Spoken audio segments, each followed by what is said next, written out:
God and just, was asked to come down to speak. And I'm just going to briefly, because Brother Maher hit a lot of good points, and I'm just going to basically dovetail off of what he already said and just add on and just re-emphasize some points. My name is Hakim H.Y. Bey. I'm the Minister of Education for the Gray Seal Moors up here in New York City, known as the Gray Seal National Association of Moorish Affairs. We are a group of free and sovereign Moors who have come together and have decided to collectively govern ourselves because we feel that there are certain benefits to be derived from doing that. We have our own constitution, which is registered with the federal government, and we have our own governmental structure, which we are in the process of developing further. We have our own so-called license plates, known as Moorish driver's tags. We have our own Moorish driver's certificate. We have our own Moorish birth certificate, marriage certificate, and so on down the line. We are striving to do everything. We don't want to just talk about being a nation or ask somebody, can we be a nation? We're just going to be a nation. We're just going to be it. Simple as that. And nobody can say that what we're doing is wrong or invalid, because they have what's in law what's known as the compact theory of law, which states that if a group of free people who have declared themselves free people get together and decide to collectively govern themselves, compact together to collectively govern themselves by reason of their mutual agreement, that makes that government valid. This is what the Europeans on the Mayflower did before they reached land, known as the Mayflower Compact. They was a group who compacted together, collectively governed themselves, and they landed, and you have what's known as the state of Massachusetts now. So if they come to us and say what we are doing is invalid, then what you did back then is invalid. And you don't exist and have no jurisdiction over us anyway. So we are taking some of the very similar documents that they've used, the Declaration of Independence, Constitution, things that we gave to them. These are documents we already had a federal government established in this hemisphere before the Europeans even thought about setting up anything over here. Our government in this hemisphere went from Alaska to Chile. This whole hemisphere, where we are standing out right now, is what's known as Atlantis, part of which sunk into the Atlantic Ocean. Right here, the European would have us to believe that all of us are brought over here in the hulls of slave ships. And this is what most of us believe, that most of us are brought over here in the hulls of slave ships. But, I heard the Empress say this one day, and I'm going to just touch on who the Empress is in a minute also. She said, just think about it for a minute. How, if you put 500 people in the bottom of a ship, they're not wearing diapers. They would have drowned their own urine and feces, making that type of crossing. They wasn't bringing these people up to the 500 people up to the deck every day to go to the bathroom. That's a security risk. So you got to think, you got to ask yourself a question. Why are they perpetuating this myth that we were all brought over here? There were tens of millions of us already here, set up, established. Where they're talking about the Olmecs, the Mayan, these different civilizations, we had set up already over here. Now the Empress is a Moorish sister down in Louisiana who has won back 70,000 acres of our land here in this hemisphere. Showing you that what I'm saying is not no lie. This was won in federal court, that this was our land. The name of those particular people are the Washita Moors. And later on, their names was changed by the European government to Washington. You have the Washita, and you have the Washita in the Tunica tribe, who was later changed to the Turner. And this is where you get Nat Turner and them looking for that Holy Land. Now what happened, the reason why she was able to win this land back in Louisiana was because in the Louisiana Purchase, all America actually purchased was the streets of New Orleans and the military barracks. According to the treaty, the land was reserved for the ancient ones, who were us who built those mounds and pyramids all up and down this hemisphere. The elders in this Moorish civilization, the elders have given us certain lessons. And I myself have received lessons from the elders, and I have taken these lessons and did the research to find out whether it's true or not, because when all this hit me at first, I was like, no, this ain't jarring, right? I studied for about 12 years. I studied under Dr. Ben at one time, Clark, the whole thing. I've been selling these books for years now. For years, I've read a good deal of them, But what I seen coming from the Moors was hitting a nerve somewhere else, and I had to figure this out. Now, when I personally did research on my family roots and everything, couldn't find no stories about Africa. I found out that we were Cherokee. I found out that we owned prime land down in North Carolina. Prime land. Could property own property? If we were slaves and we were property, how could property own property? Prime land. Beachfront property. And my grandmother them told me that the white people came and took it and made it into an all-white resort, beachfront property resort or whatever the case may be. And my grandfather told me that they cleared those trees down with their hands themselves and made all the roads there. The name of the town in North Carolina is Latham, North Carolina. The whole town was named after my great-grandfather. So most of us, when we trace our history back, we will find it don't lead no further than this right here. We are aboriginal right here. This is the fabled land of Atlantis. When the Egyptians spoke of Atlantis and spoke to the Greeks, they said, you go through them Straits of Gibraltar, and in that ocean there's an island, and there's a continent, and there's a number of series of smaller islands. This is Atlantis. They said the kings of that land were so mighty, that empire was so vast and mighty, kings were so rich and famous, there would never be kings as rich and famous as these kings. And this is the Egyptians speaking. There was a mighty empire here. Down in Yucatan, Mexico, you have what we call the Pyramid University. This is where the Moorish dispensation of civilization began, because there they perfected the science of mathematics scaling from 0 to 9, the zodiac, and geometry. And that was our science. That's why when you look on the back of the dollar bill, you see there's two seals here. This is the only nation with a two-sided seal. This seal you see here with the pyramid is the seal of our ancestors and our federal government that we had set up here in this hemisphere going way back. This is the seal of the 6 European tribes that we allowed to set up here. That is why above our seal says Annuit Coeptus. He had favored our undertaking. I mean, it was our federal government here that was already established, what they call Iroquois Confederacy, so on and so forth, was already established, that taught them the science of government and allowed them to set up here. And you see this flag has 6 white stripes and 7 red. And the elders taught us that those 6 white stripes stands for the British, the Irish, the Scottish, the French, the Dutch, and the German. The 6 European tribes that we allowed to set up here. And all they had initially was the eastern seaboard. The rest was ours. The elders also taught us some things. Now, I know this is going to sound crazy, but do the research and you're going to be surprised at what you find. The elders taught us that the original Nile was here. Old man Mississippi. The Missouri being the blue and the Ohio being the white. Until this day, where them two come together, there's a city there called Cairo to this day. And that area is called Little Egypt. Then you go down into what the elders taught us with Alabama, so on and so forth, being Lower Egypt. Then you get into Memphis, Tennessee, the Memphite theology. Kentucky, King Tut. And then you start to look a little further, and then you find out that there was an archaeological cover-up involving the Smithsonian Institute, where they found thousands and thousands of artifacts. They found artifacts showing human beings contemporary with dinosaurs. A lot of this information they put on ships and dumped into the Atlantic Ocean. Some of it they got still in hidden chambers that they say you can't go in there because it got asbestos and it's unsafe.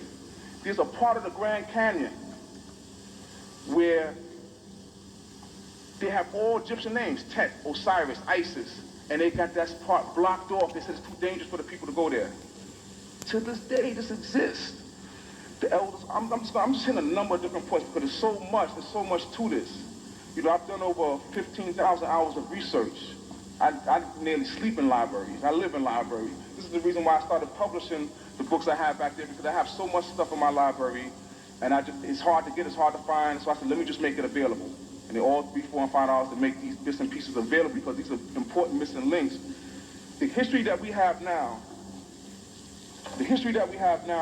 was mainly concocted around the period of 1854 to 1865. I should say it was really perfected during that time, and it involved a man by the name of Horace Greeley. Horace Greeley was the editor of a newspaper here in New York called the New York Tribune, one of the largest papers not only in America but throughout the European world. Karl Marx was just the London correspondent for the New York Tribune. It was Greeley who published Marx's books. This is a worldwide conspiracy. They called themselves the Utopian Socialists. This is one of their names. And they came together, and I found a letter one time between Horace Greeley and another man. I found a letter between Horace Greeley and another man, and in this letter, this was before the Communist Manifesto so and so was published, and they was talking about what we're going to do about this industrial civilization, this industrial revolution. The people were poor, starving. They sincerely wanted to make a change and make a difference. So Marx Greeley took on a position of the state owned everything type of thing, communism, socialist type of thing. Whereas the other man said, no, let's do the welfare state where people give charity out the good of their heart. Well, they both, what happened was that they went with both. They said, look, we'll keep the welfare state here, and we'll export the communist experiment over there. You see, this was a worldwide conspiracy. They changed the books, all the teaching in the higher institution, the institution of higher learning. I'm gonna get ready to wind up. I just want to go through this course outline real quick. This is a course that I teach for the Moors, and before I came in, there was no place you could go to formally learn about what this is all about more. So I put together this course because there was a need for it. I'm just going to read quickly, if I may,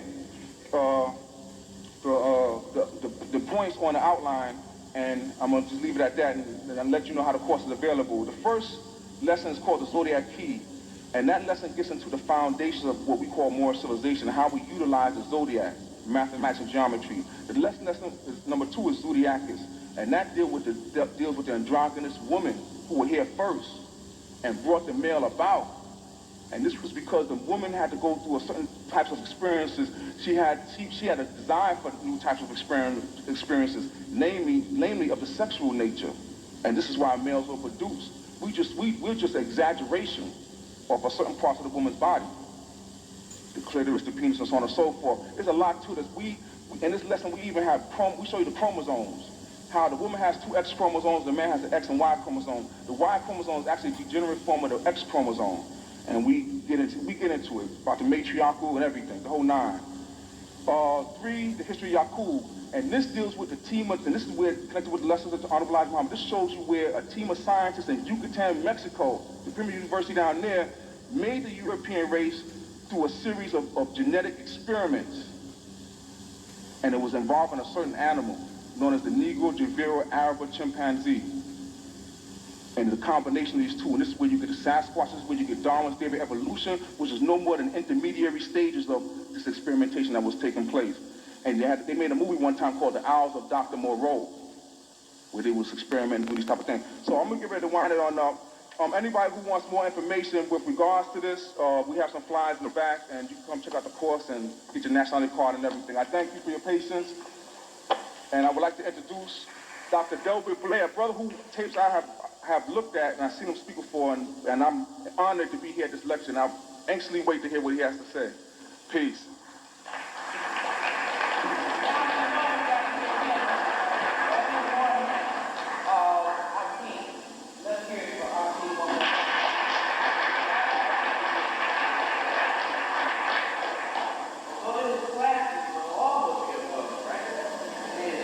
First of all, good evening, good afternoon, or good morning, depending on when you got up, and I think it's afternoon here in New York, right?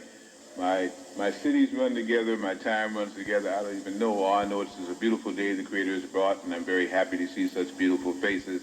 Assalamu alaikum, and also hello. I was getting fascinated by the brother who had on the kippah and the Moorish scientist. My father was a Moorish scientist. My father's from Jamaica, and I spent a lot of my early life in Jamaica seeing things that people said couldn't happen because my mother was a conjure woman, if you know what that means. So I was exposed at the very early days to the mystic side. One of the things that I understood outside of the Masonic leagues, and if there are Masons here, please don't get offended. I have taught Masons, okay? The Moorish temple scientists probably come closer to truth than anyone that I know. The truth has been so scattered throughout the quote-unquote diaspora till to get segments and get returned to what seems truth now sounds like a fairy tale. I definitely want to talk with that brother again, and I almost wanted to say, hey, don't call me up yet. I want to hear some more. I don't do that often.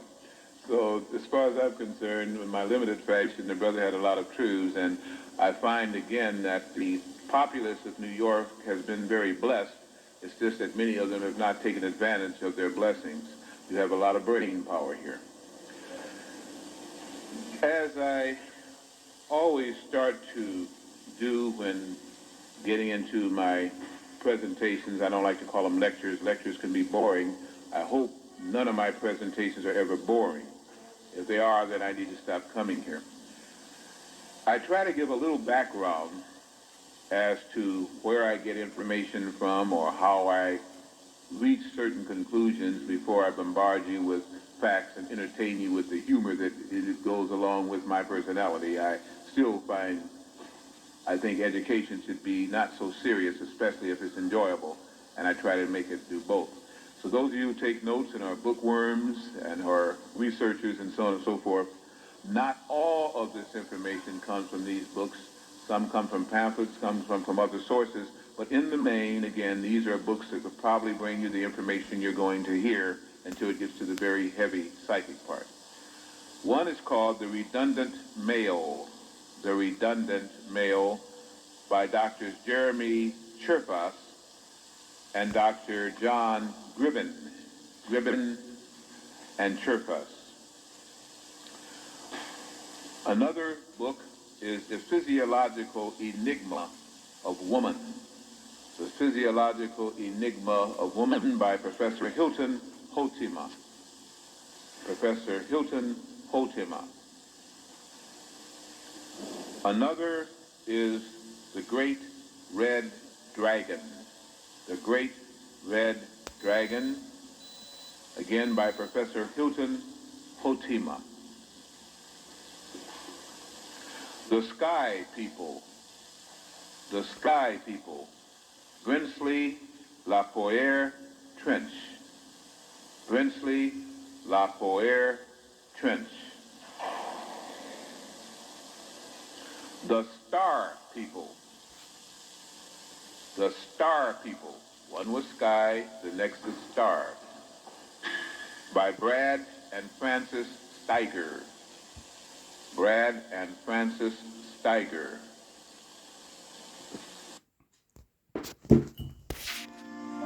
Unknown, Man the Unknown by Alexis Carrel. Alexis Carrel. Let me also say that at the beginning, many females could save themselves a lot of physical problems by continuing what they did when they were very young girls, 3, 4, 5, 6, 7, 8, 9, and 10, standing on your head either once a day or twice a day for at least 3.5 to 5 minutes. I start that at the very beginning. I give you your $5 worth at this time. If you want to make extra donations later, great. You can leave and go home if you just understand the importance of what I just told every female in here. Stand on your head once a day. If you can't do it now, have somebody hold your feet up. Invert your position of your body for at least 3.5 minutes. If you get dizzy as soon as you start it for the first 30 days or 30 seconds, and then keep on trying it if you don't do it but 5 seconds. If you could invert your body for 3.5 minutes a day, which gets away from this tremendous gravitational pull on this planet and all of the iron and poison that are in the earth, and give you a chance to reverse those cell structures and let the blood, just like the River Nile, run backwards, you'd save yourselves a lot of problems. Now, that's the end of the lecture. It was good talk. Also, again,